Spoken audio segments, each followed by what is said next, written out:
성경 말씀 같이 보십시다. 누가복음 14장 15절부터 24절까지 말씀입니다.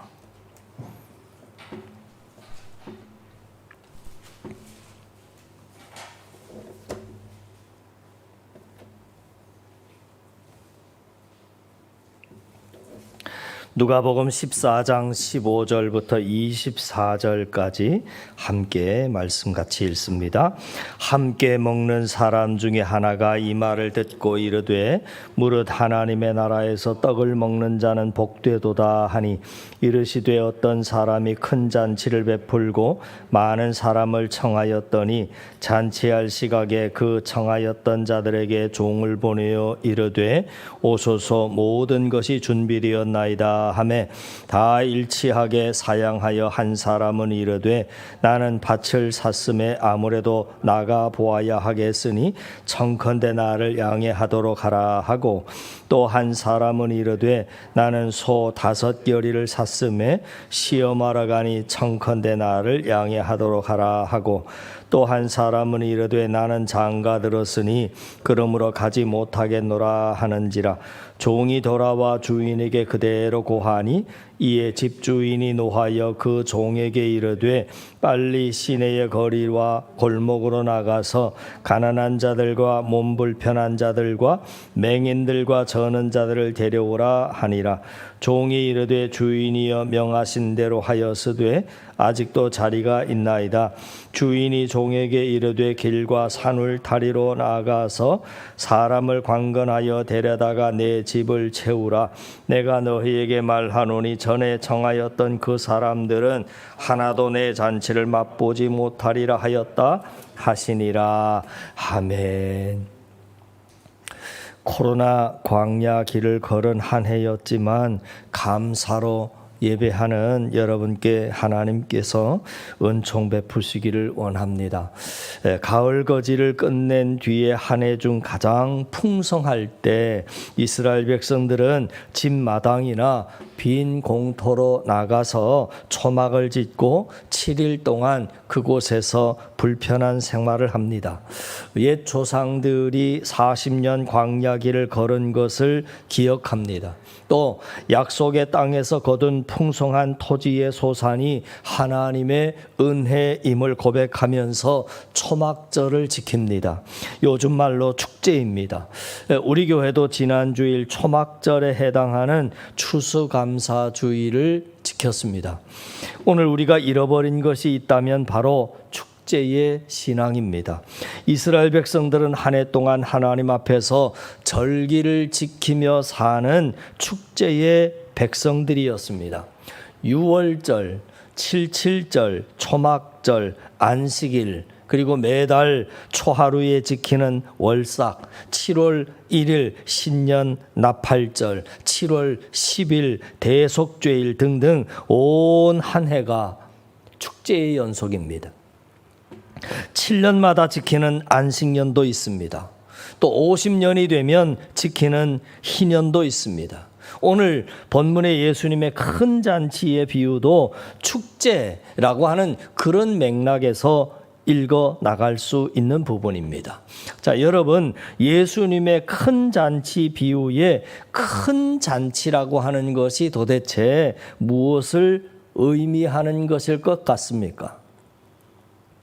어느 가정에서나 열 수 있는 잔치 중에 하나일까요? 만일 여러분들이 이 질문에 답을 분명하게 얻는다면 그 성도는 복 있는 성도입니다. 오늘 비유는 안식일에 예수님과 함께 안식일 식사를 하는 그 자리에서 어떤 한 사람이 한 말 끝에 주신 비유의 말씀입니다. 자, 오늘 말씀이 이렇게 시작이 되었습니다. 어떤 한 바리새인이 예수님과 함께 안식일 음식을 먹다가 예수님께 하시는 엄중한 말씀을 듣고서는 15절에서 이런 말을 합니다. 하나님 나라에서 음식을 먹게 되는 사람은 복되겠습니다. 어떤 바리새인이 이런 말을 하는 분위기가 영 심상치 않아 보입니다. 그날 안식일에 예수님과 함께 음식을 먹고 있던 사람 중에 하나님 나라에서 음식을 먹을 수 있는 사람이 많다 하는 그런 얘기인지, 또 반대로 많지 않다는 얘기인지, 아니면 한 사람도 없다는 얘기인지, 오늘 본문의 24절의 예수님 말씀이 그에 대한 답을 줍니다. 성경에 보니까 내가 너희에게 말하노니 전에 청하였던 그 사람들은 하나도 내 잔치를 맛보지 못하리라. 그러면 전에 잔치에 청하였던 초대된 사람들은 도대체 그 사람들은 어떤 사람일까? 더 놀라운 것은 예수님은 이 비유의 결론 말씀에서 이 비유에서 말하는 어떤 사람, 그 어떤 사람이 베푼 잔치가 바로 예수님 자신이 베푼 내 잔치다 라고 단정적으로 말씀하고 계시다 하는 겁니다. 그러니까 이 말씀이 오늘 비유를 이해하는 열쇠가 되는 거지요. 키의 역할을 합니다. 예수의 비유 말씀을 보십시다. 16절에 이렇게 성경은 기록합니다. 어떤 사람이 큰 잔치를 베풀고 많은 사람을 청했다. 여기서 말하는 어떤 사람이 누구냐면 좀 전에 말씀드린 예수님 자신입니다. 큰 잔치를 베푼 집주인이 곧 예수님 자신입니다. 자, 이 점을 주목해야 합니다. 집주인 예수님은 많은 종을 보내서 사람들을 큰 잔치에 초대를 했습니다. 처음에 이 잔치에 초대받은 손님들은 아마 보통 손님들이 아니었을 겁니다. 내노라 하는 명망이 높은 사람들이었을 겁니다. 잔칫날이 되자 집주인은 초청했던 그 사람들에게 다시 종을 보냈습니다. 우리 예수님의 큰 잔치에 꼭 오십시오. 모든 것이 다 준비되었습니다. 예수님이 보내신 종이 누구이겠습니까? 구약 성경에 의하면 수많은 선지자들입니다. 잔칫날에 최후로 보낸 종은 누구이겠습니까? 유대 광야에서 외치는 자의 소리였던 세례 요한입니다. 요한은 예수님이 베푸시는 큰 잔칫날, 그러니까 메시아 잔칫날에 사람들을 초대하기 위해서 보낸 예수님의 최종적인 종이었습니다. 그래서 회개하라, 천국이 가까이 왔다. 그는 유다 광야에서 외쳤습니다. 그가 외치자 예루살렘에서 온 유다에서 요단강 사방에서 사람들이 다 그에게로 나왔습니다. 그리고 회개의 세례를 받았습니다. 죄를 자복했습니다. 그 자복의 징표로 요한에게 세례를 받습니다. 그런데 그때 회개하지도 않으면서 요한에게 세례를 받고자 나오는 자들도 있었습니다. 바리새인들입니다. 사두개인들입니다. 감찰관들이었습니다. 요한은 그들을 향해서 독사의 자식들아, 누가 너희를 가르쳐 임박한 진노를 피하라 하더냐? 그러므로 회개에 합당한 열매를 맺고 속으로 아브라함이 우리 조상이라고 생각하지 말아라. 내가 너희에게 이르노니 하나님이 능히 이 돌들로도 아브라함의 자손이 되게 하시리라 하셨습니다. 요한은 큰 잔치에 초대받은 사람들을 잔치에 참여하기를 원하여서 목숨까지 던지며 간청했던 종입니다. 그러나 초대받은 자들은 끝내 그 잔치에 가기를 거절했습니다. 오늘 비유에 보면 잔치에 갈 수 없다 그러면서 거절을 한 세 부류의 사람이 등장을 했습니다. 보시죠. 첫 번째 사람은 나는 밭을 샀음에 아무래도 나가보아야 하겠다. 청컨대 나를 양해해달라 그랬습니다. 두 번째 사람은 나는 소 5쌍을 샀는데 지금 그 소를 한번 몰아보아야 하겠으니 양해해달라 그랬습니다. 세 번째 사람은 나는 이제 막 장가들었으니까 신부를 혼자 두고 갈 수 없다 그랬습니다. 그 말을 들은 종들이 돌아와서 주인에게 들은 말 그대로 거절하는 사실을 그대로 주인에게 보고를 했습니다. 집주인이 화가 났습니다. 종들에게 말합니다. 급히 시내의 길과 산울타리로 나가서 사람들을 강권하여 데려다가 내 잔치집을 채워라.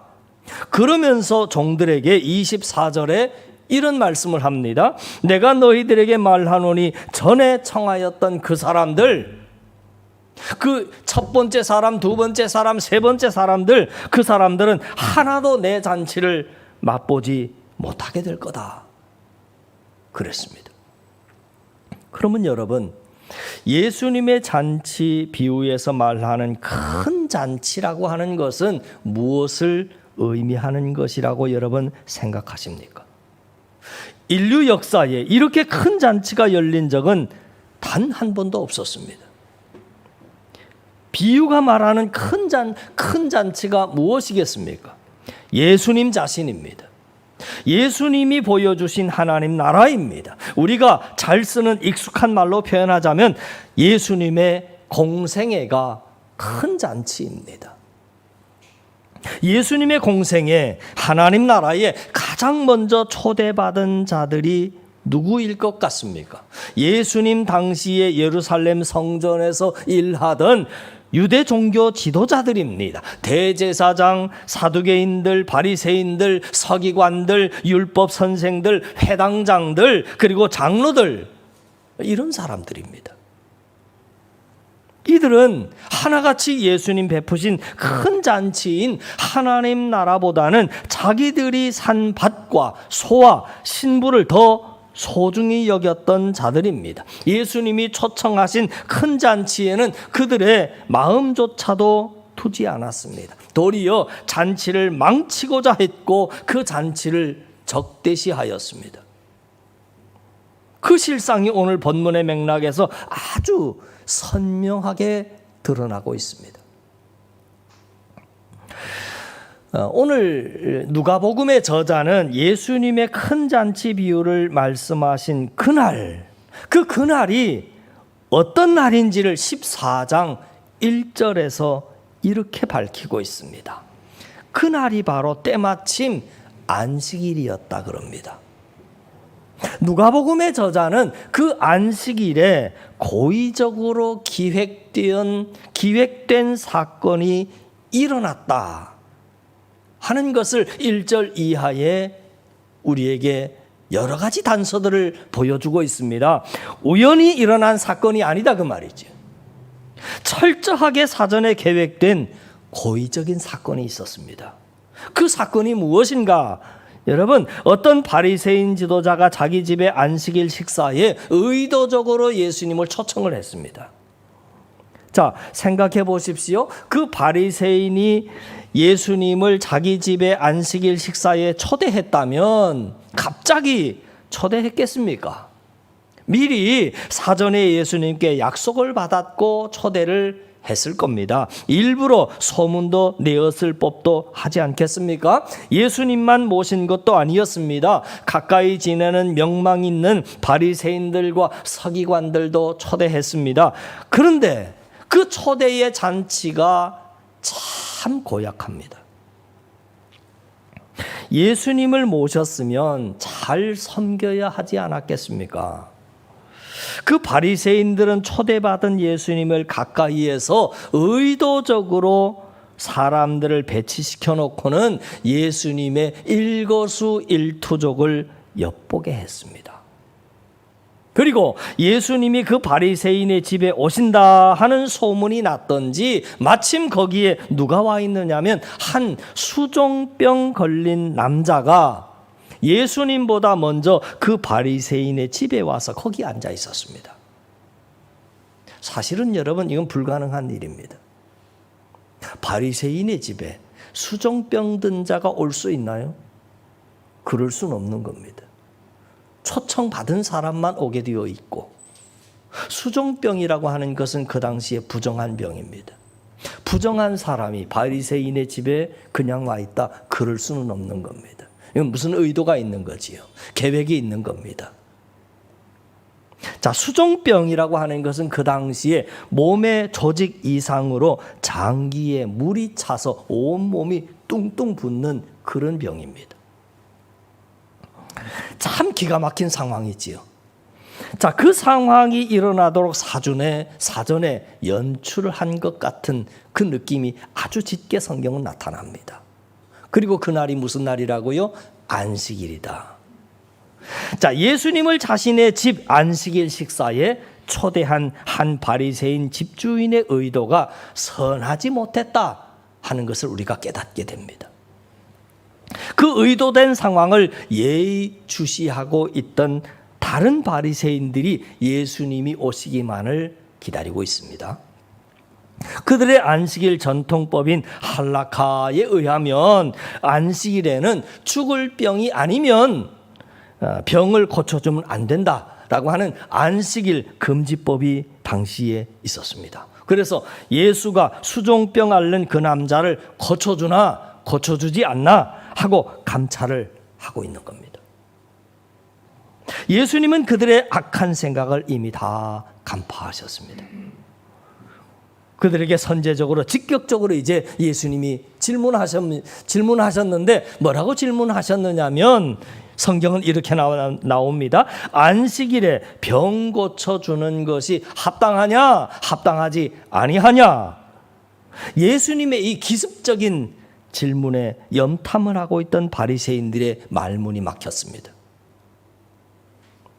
예수님은 그 수종병 걸린 남자를 가까이 데려다가 그리고 고쳐주시고는 돌려보냈습니다. 그가 돌아간 뒤에 바리새인들에게 예수님이 또 물으셨습니다. 너희 중에 누가 그 아들이나 소가 우물에 빠졌으면 안식일에라도 당장에 끌어내지 않겠느냐 하시니 저들의 대답이 유구무원이었습니다.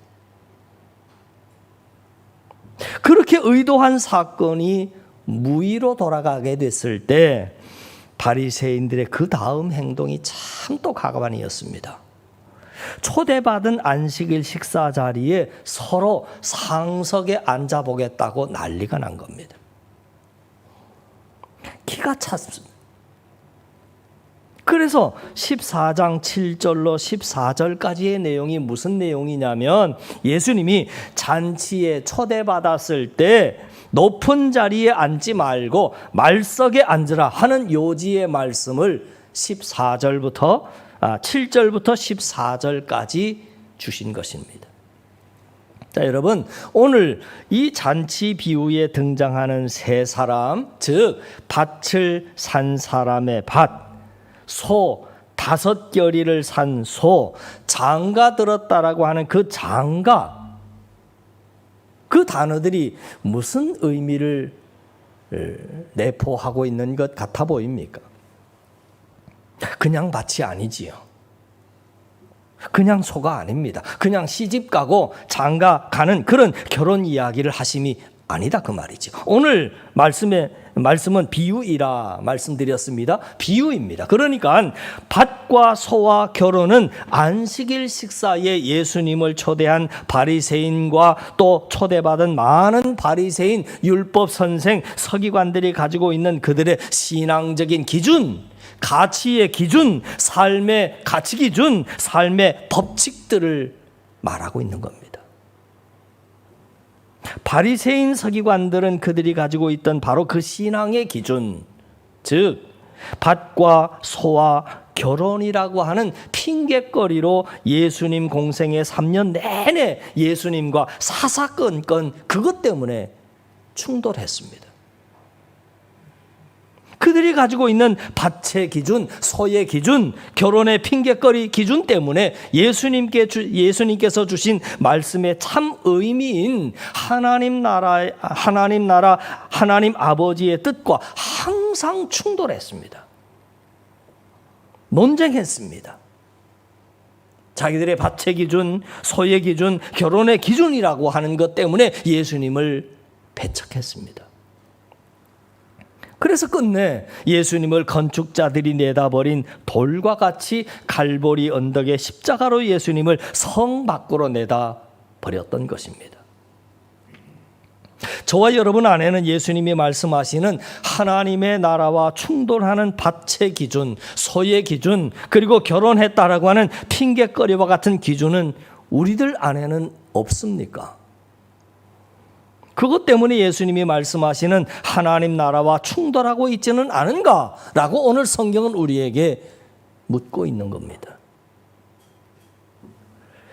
예수님과 거세게 충돌했던 대표적인 인물이 사울입니다. 그는 예수님 승천 이후에 초대 예루살렘 교회를 핍박하는 선봉장 중에 선봉장이었습니다. 율법학자였습니다. 사내들인 공회원이었습니다. 사울이 다메섹으로 가고 있을 때 부활하신 예수님이 그를 찾아오셨습니다. 예수님의 나타나심 앞에서 그는 길바닥에 그대로 내동댕이 쳐지면서 엎드려졌습니다. 그때에 하늘로부터 소리가 들렸습니다. 사울아, 사울아, 내가 어찌하여 나를 박해하느냐? 그날 사울은 자기가 그토록 혐오하고 증오했던 십자가에 달리신 그분 나사렛 예수님과 함께 자기도 십자가에 못 박혀 죽는 사건이 일어났습니다. 십자가의 자아가 죽어버린 자기 존재 안에 십자가에서 죽으시고 부활하신 예수님이 들어와서 그와 함께 사시는 그런 사건이 일어났습니다. 사울은 그때부터 예수 그리스도가 달리신 십자가 외에는 자랑하지 않았습니다. 예수님의 부활을 선포했습니다. 사울은 하나님 나라의 큰 잔치에 극적으로 초대받은 복받은 성도가 되었습니다. 예수님은 종들에게 다시 명하셨습니다. 속히 길거리로 나가라, 골목으로 나가라, 가서 가난한 자들과 지체장애자들과 시각장애자들을 다 데리고 오너라. 종들이 분부한 대로 순종했습니다. 그래서 큰 잔치를 베푼 예수님은 또 명하십니다. 큰 길과 산울타리로 나가서 사람들을 데리고 와서 내 잔치집을 채워라. 예수님의 잔치에 뒤늦게 초청받은 사람들이 누구이겠습니까? 세리들, 창기들, 병든 사람들, 심령이 가난한 사람들, 사회로부터 버림받은 사람들, 유대 종교법으로 정죄받고 버림받았던 그런 사람들입니다. 그리고 산울타리로 나가라. 이방인들을 가리킵니다. 추수의 계절에 누가 하나님 아버지께 구원자 예수님께 보혜사 성령님께서 기뻐하는 자입니까? 감사하는 자입니다. 하나님 앞에서 자기를 주장하는 밭과 소와 결혼과 핑계거리를 버린 자들입니다. 자기를 부인하고 죽은 흔적, 상처를 가진 자들입니다. 자기 스스로에게 절망하고 주님께 무릎으로 나오는 자들입니다. 회개하는 마음으로 두 손 들고 주님께 돌아오는 자들입니다. 혹 여러분 내 속에는 내가 너무도 많아서 예수님이 거하실 곳이 없지는 않습니까?